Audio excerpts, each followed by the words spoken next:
السلام علیکم ناظرین، آپ کا میزبان محمد شفقت طارق پروگرام آج کی بات کے ساتھ حاضر خدمت ہے۔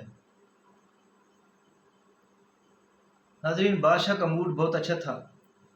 وہ نوجوان وزیر کی طرف مڑا اور مسکرا کر پوچھا، تمہاری زندگی کی سب سے بڑی خواہش کیا ہے؟ وزیر شرما گیا، اس نے منہ نیچے کر لیا۔ بادشاہ نے کہکا لگایا اور بولا، تم گھبراؤ مت، بس اپنی زندگی کی سب سے بڑی خواہش بتاؤ۔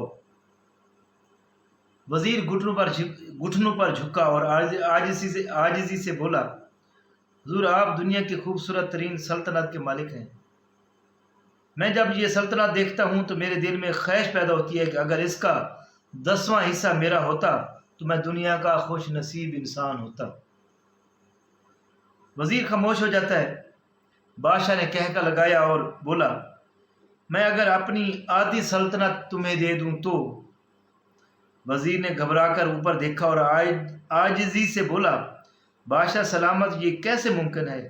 میں اتنا خوش قسمت کیسے ہو سکتا ہوں؟ بادشاہ نے فوراً احکامات جاری کر دیے اور احکامات لکھنے کا حکم دیا۔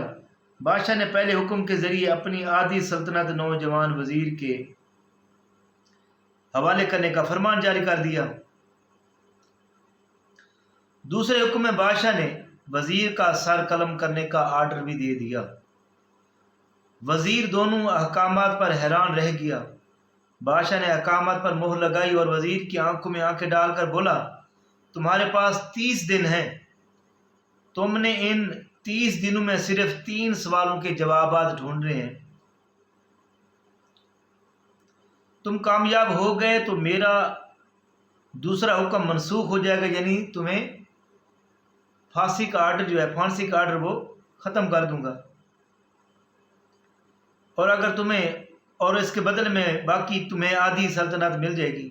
اور اگر تم ناکام ہو گئے تو پہلا حکم مخارج سمجھا جائے گا اور دوسرے حکم کے مطابق تمہارا سر اتار دیا جائے گا۔ وزیر کی حیرت پریشانی میں بدل گئی اور بادشاہ نے اس کے بعد فرمایا، میرے 3 سوال لکھ لو۔ وزیر نے لکھنا شروع کر دیا۔ بادشاہ نے کہا، نمبر 1، انسان کی زندگی کی سب سے بڑی سچائی کیا ہے؟ وہ رکا اور بولا، دوسرا سوال، انسان کی زندگی کا سب سے بڑا دھوکہ کیا ہے؟ وہ رکا اور پھر بولا، تیسرا سوال، انسان کی زندگی کی سب سے بڑی کمزوری کیا ہے؟ بادشاہ نے اس کے بعد نکارے پر چوٹ لگائی اور بآواز بلند فرمایا، تمہارا وقت شروع ہوتا ہے اب۔ وزیر نے دونوں پروانے اٹھائے اور دربار سے دوڑا اور اس نے اس شام ملک بھر کے دانشور، ادیب، مفکر، ذہین لوگ جمع کیے اور سوال ان کے سامنے رکھ دیے۔ ملک بھر کے دانشور ساری رات بحث کرتے رہے، لیکن وزیر نے دوسرے دن دانشور بڑھا دیے، لیکن نتیجہ وہی نکلا۔ وہ آنے والے دنوں میں لوگ بڑھاتا رہا مگر اسے کوئی تسلی بخش جواب نہ مل سکا۔ وہ مارا پھرتا رہا، شہر گاؤں کی خاک چھانتا رہا۔ شاہی لباس پھٹ گیا، پگڑی ڈھیلی ہو کر گردن میں لٹک گئی، جوتے پھٹ گئے اور پاؤں میں چھالے پڑ گئے، یہاں تک کہ شرط کا آخری دن آ گیا۔ اگلے دن اس نے دربار میں پیش ہونا تھا۔ وزیر کو یقین تھا کہ اس کی زندگی کا آخری دن ہے۔ کل اس کی گردن کاٹ دی جائے گی اور جسم شہر کے مرکزی پل پر لٹکا دیا جائے گا۔ وہ مایوسی کے عالم میں دارالحکومت کی کچی آبادی میں پہنچ گیا۔ آبادی کے سرے پر ایک فقیر کی جھونپڑی تھی۔ وہ گرتا پڑتا اس کٹیا تک پہنچ گیا۔ فقیر سوکھی روٹی پانی میں ڈبو کر کھا رہا تھا، ساتھ ہی دودھ کا پیالہ پڑا تھا اور فقیر کا کتا شڑاب کی آوازوں کے ساتھ دودھ پی رہا تھا۔ ناظرین کرام، ملاحظہ فرمائیں کہ فقیر نے وزیر کی حالت دیکھی تو کہکا لگایا اور بولا، جناب عالی، آپ صحیح جگہ پہنچے ہیں، آپ کے 3 سوالوں کے جوابات میرے پاس ہیں۔ وزیر نے حیرت سے اس کی طرف دیکھا اور پوچھا، آپ نے کیسے اندازہ لگایا کہ میں کون ہوں اور میرا مسئلہ کیا ہے؟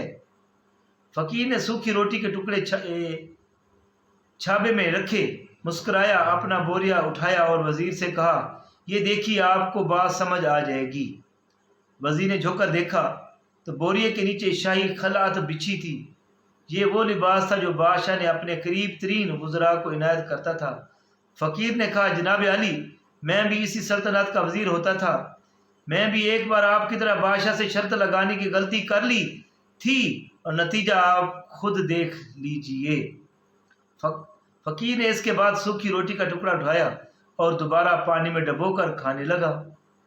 وزیر نے دکھی دل سے پوچھا کہ آپ بھی جواب تلاش نہیں کر سکے تھے؟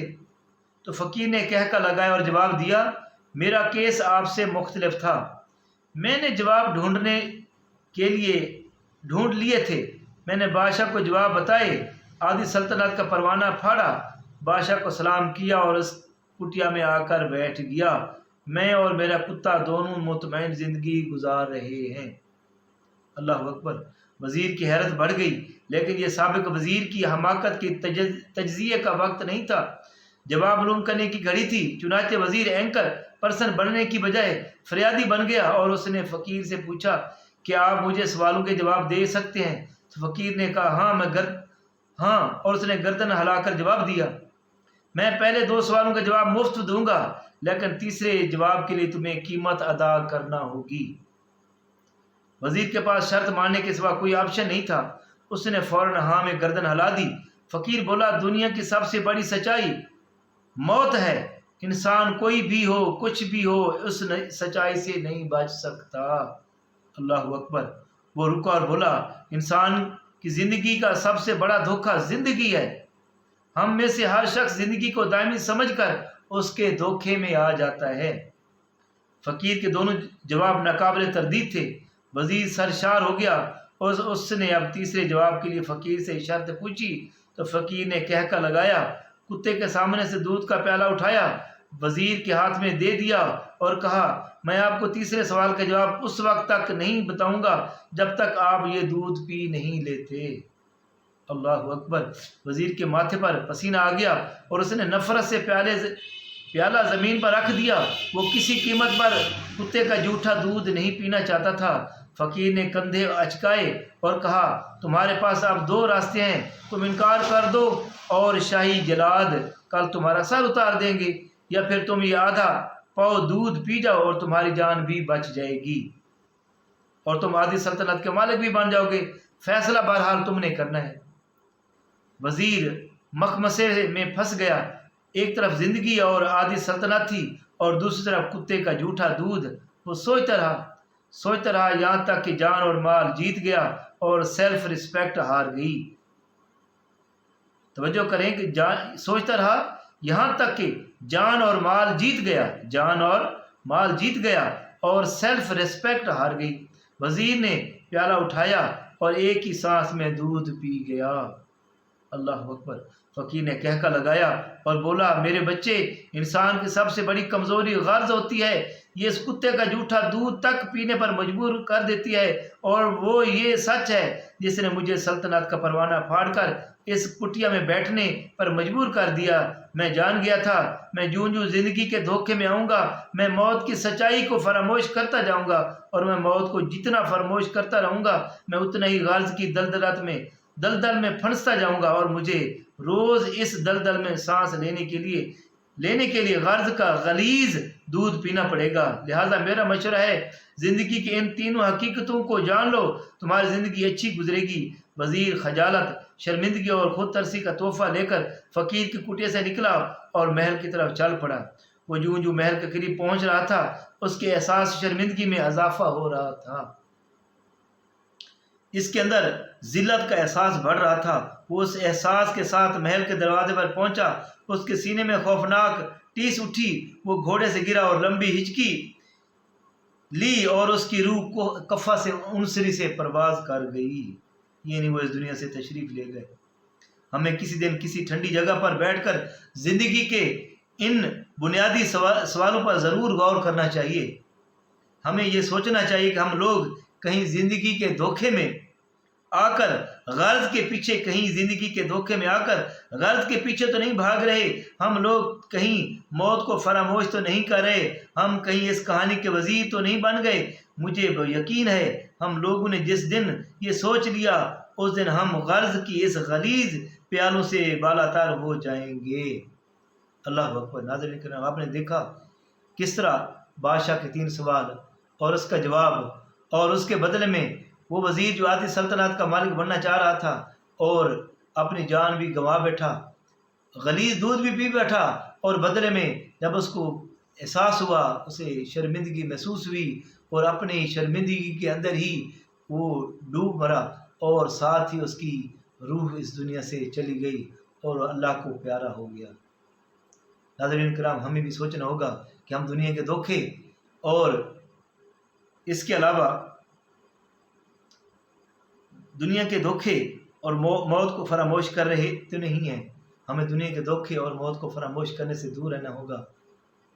سچی محبت اللہ اور اس کے رسول صلی اللہ علیہ وسلم سے کرنی ہوگی۔ آقا علیہ السلام کے فرمان کے مطابق زندگی بسر کرنا ہوگی۔ انشاءاللہ اگر ہم تقوی اور قناعت پسندی کی طرف چلیں گے تو امید ہے انشاءاللہ اللہ تعالی ہماری منزل آسان فرما دے گا۔ اللہ تعالی ہم سب کو صحیح معنوں میں سچے دین کی طرف سچے جذبے کے ساتھ، سچی لگن کے ساتھ آقا علیہ السلام کے فرمائے کے مطابق زندگی بسر کرنے کی توفیق عطا فرمائے۔ آمین بجاہ نبی الامین وصلی اللہ تعالی علیہ وسلم۔